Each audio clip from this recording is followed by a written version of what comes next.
یہ کوئی مووی کا سین نہیں، نہ ہی کوئی وی ایف ایکس ہے۔ میں واقعی ٹائم ٹریول کر کے ڈائنوسار کی دنیا میں آ چکا ہوں۔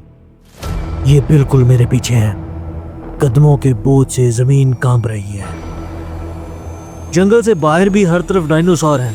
مجھے اتنی بڑی مخلوق سے ڈر لگ رہا ہے، اور یہ میرے پیچھے بھاگ رہا ہے، لیکن اس نے مجھے کوئی نقصان نہیں پہنچایا۔ میں بھاگ بھاگ کے تھک گیا ہوں، پانی پینے کے لیے رکا، لیکن یہ کیا، یہاں پر بھی ڈائنوسار ہیں، اور یہ ایک ڈائنوسار بالکل میرے پاس آ گیا ہے۔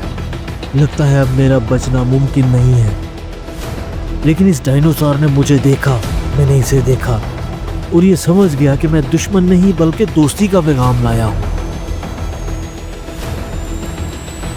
اب ان جانوروں کو دیکھنے کا میرا نظریہ بدل گیا ہے۔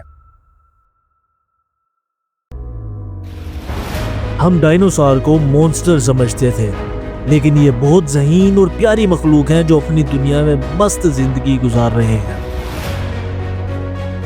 میری ان سے دوستی ہو گئی ہے، اب میں یہاں سکون محسوس کر رہا ہوں۔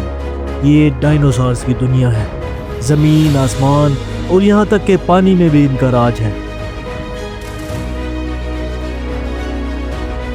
رات ہو چکی ہے، میں اس دنیا میں ان کا مہمان ہوں۔ یہ خدا کی بنائی ہوئی فطری دنیا ہے جو انسان کے بغیر بہت خوبصورت ہے۔ میں نے دیکھا ہے ڈائنوسار کیسے جیتے ہیں، لیکن سوچ رہا ہوں کہ آخر یہ طاقتور جانور دنیا سے ختم کیسے ہو گئے۔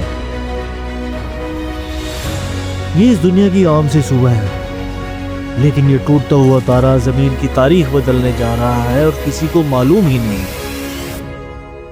ایک تباہی کا لمحہ اور 16 کروڑ سالہ ڈائنوسار کا راج ختم ہو گیا۔ طاقت، جسامت، حکمرانی سب بے معنی ہو کر رہ گئے۔ میں اپنی دنیا میں واپس آ چکا ہوں، لیکن میں اس دنیا کا گواہ ہوں جو ہمارے بغیر بھی خوبصورت اور مکمل تھی۔